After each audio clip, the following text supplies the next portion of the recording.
Senator Duckworth. Thank you, Mr. Chairman. In response to my colleague from Oklahoma, I believe the Secretary of Defense has just responded last week and admitted that the $1 billion mission that he led against the Houthis, who do not have a navy, has not restored the transit of U.S. flag commercial vessels through the Red Sea, and in fact has resulted in the loss of 2 F-18 Hornets to the tune of $60 million apiece, as well as, I believe the last count was 7 Reaper drones to the tune of another $200 million. You are blowing through money like my fellow cadets and I did in our first Liberty after basic camp. Luckily, I didn't end up with a questionable tattoo. Your failures, Mr. Secretary, since you've taken office has been staggering. You sent classified operational information over Signal to chest thump in front of your wife, who, by the way, has no security clearance, risking service member lives in the process. You blew the $1 billion fight against the Houthis, whom, again, as my colleague says, has no navy, and yet you lost all of those aircraft. You've created such a hostile command environment that no one wants to serve as your chief of staff or work with you in other senior DoD leadership roles. But what we should all be talking about, more than all of this, is that you have an unjustified, un-American misuse of the military in American cities, pulling resources and attention away from core missions to the detriment of the country, the warfighters, and yes, the war fighting that you claim to love.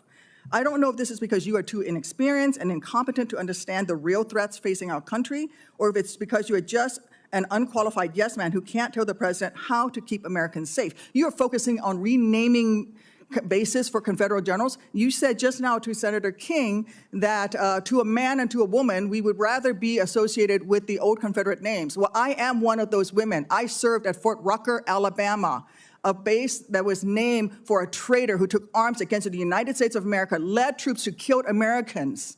It was renamed for Mike Novosel, a Medal of Honor recipient, who in his citation for the Medal of Honor includes that he saved 29 American lives, to include hovering backwards in a helicopter towards an enemy bunker where a wounded American was laying and saved that person, including after being taken fire himself. I know a little something about what it takes to fly a helicopter when you've been hit by enemy fire. That was heroic. I'd rather be associated with Mike Novosel than a failed Confederate traitor. I don't know whether you are inexperienced or too incompetent, but I wonder when you will actually focus on our nation's warfighting mission. We know that California is just a deliberate, systematic, political, and dangerous campaign led by you. We should not be using our military to play cops against Americans. General Kane, as chairman, a key part of your job is to coordinate military planning across the joint force. Is the department currently incorporating into any military plans expanding the use of the reserve forces to include the National Guard or active duty troops to support domestic law enforcement, including in other locations in the United States? Senator, you know, we careful. No, General. Well, it's not really a yes or no question, Madam Senator. We plan all kinds of different things. I think it is a yes or no question. I'm not aware of anything, but the reason why I'm answering is the tags may be looking at something that I'm not aware of. What are you doing at your level? You're not aware of that happening at your level? Because we know that on his first day, President Trump directed U.S. Northern Command to revise its unified command plan to add new planning requirements to combat, and I quote, criminal activities. A series of follow-up executive orders continue to redirect DoD priorities to supporting domestic law enforcement, including one in April that tells DoD, and I quote, use national security assets for law and order. In other words, do law enforcement's job. I'd like to enter these executive orders into the record, Mr. Chairman. The U.S. Senate hearing turned fiery as Senator Tammy Duckworth unleashed a blistering critique of the Secretary of Defense. From costly failed missions in the Red Sea to the controversial use of U.S. troops in American cities, the exchange raised serious questions about leadership, priorities, and national security. Senator Duckworth wasted no time highlighting what she called a billion-dollar disaster. She pointed out that despite the massive U.S. mission against the Houthis, who don't even have a Navy commercial shipping through the Red Sea, remains disrupted. Worse, the mission cost America 2 F-18 Hornets and 7 Reaper drones, a staggering loss in both money and capability. Her criticism went beyond military losses. Duckworth accused the Secretary of mishandling classified information, even sending sensitive operational details over an unsecured app. She argued that this not only risked national security, but also undermined the trust and confidence of those who serve. The senator then shifted to a symbolic yet deeply personal issue: military base names. She rejected the idea that troops preferred Confederate associations.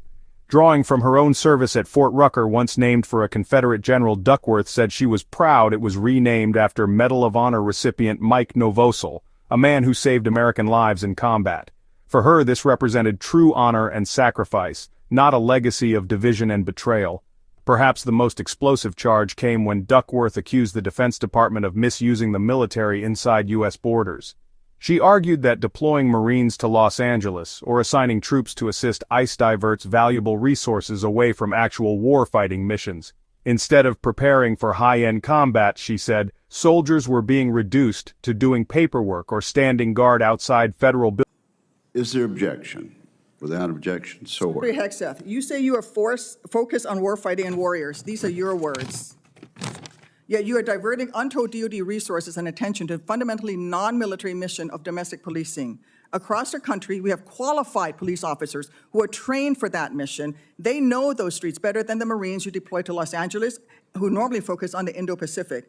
And you recently approved 700 more troops in 3 other states to do admin and logistics works for ICE.